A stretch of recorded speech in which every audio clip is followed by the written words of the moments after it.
সমস্যা থাকে, তখন সে ভাবি যে স্বর্ণ ছাড়া আমরা বিয়ে করতে পারবো। এই বিষয়ে আমি একটু জানতে চাই। বিয়ে করতে পারবো না এটা? মানে স্বর্ণ অনেকে ভাবে সংখ্যা ছাড়া বিয়ে করা দেবে, প্রতিষ্ঠিত হইতে হবে। মানে আমরা কি বুঝছি, প্রতিষ্ঠিত না। না ভাই, আসলে দেখেন সাহাবায়ে কেরাম বিয়ে করতেন যে অনেকে স্বর্ণ তো দূর কথা, খাওয়ার তো ছিল না। কিছু টাকা, এমনকি এক সাহাবী রাসূলুল্লাহ সাল্লাল্লাহু আলাইহি ওয়াসাল্লাম, এক মহিলা এসে বলে, ইয়া রাসূলুল্লাহ, সাহাবিয়া, ইয়া রাসূলুল্লাহ আমাকে বিয়ে করো। রাসূলুল্লাহ আমি বিয়ে করবো না, রাসূল মানা করলেন। এরকম সবাই এসে যদি কোনো ওনার কাছে পেশ করে মহিলারা, তো বিপদে পড়তেন, রাসূল বিব্রত বোধ করতেন, বলে আমি বিয়ে করবো না, আমার আর বিয়ে ইচ্ছা নাই, তোমরা অন্য কেউ বিয়ে করবে। একজন এসে, ইয়া রাসূলুল্লাহ আমার বিয়ে করাই করতে হলে ওরা বলে, তোমার কি আছে? বলে, আমার কাপড় আছে। তাহলে কাপড় তোমার দিলে ওর নাই, ওর দিলে তোমার নাই। এটা চিন্তা করেন কত কম জিনিসে তারা রাজি ছিল। বলতে পারে তুই এটা অন্য কিছু খুঁজো।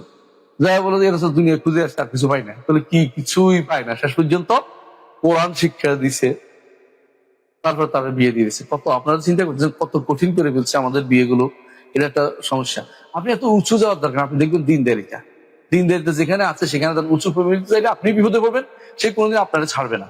এজন্য স্বর্ণের দিকে তাকিয়ে যদি কোনো আপনি বসে থাকেন, একটা সময় আপনার বয়স চলে যাবে, ওই যার দিকে তাকিয়ে সে আরখানে বিয়ে হয়ে বাচ্চা হয়ে গেছে, আপনি বসে আছিলেন, এর কোনো কাজ হয় না। এই জন্য আপনাকে অনুরোধ থাকলো যে এক জায়গায় বিয়ে চিন্তা করবেন না, দিনদারি দেখবেন, দিন আছে, দিন মেনে চলবে, এরা ওর উপকার করবে। কারণ মানুষ সমান, মানুষ পার্থক্য না। আসলে চৌধুরী, আপনাদের সিলেটের চৌধুরী বেশি মর্যাদাপূর্ণ আমি জানি, এগুলি দেখার দিকে আপনারা তাকান, কিন্তু বিশেষ করেন আল্লাহর কাছে কিন্তু চৌধুরীর মর্যাদা বেশি না। আল্লাহর কাছে মর্যাদা হচ্ছে ওই ব্যক্তি, যে ব্যক্তি দিনদার, নামাজ আদায় করে, আল্লাহ তাকওয়া আছে, ওই ব্যক্তির আল্লাহর কাছে বেশি প্রিয়।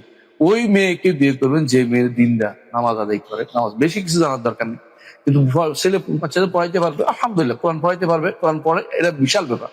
কোরআন পড়তে পারে, আর দেখুন একটু বেশি শিখে ভালো, কিন্তু বেশি শিখতে যাইয়া অনেক শিক্ষিত বিয়ে করে আপনিও সামাল দিতে পারবেন না, সেটা আরো বিপদের কারণ হয়েছে। এই জন্য স্বর্ণ জোগাড়তে হবে জরুরি না।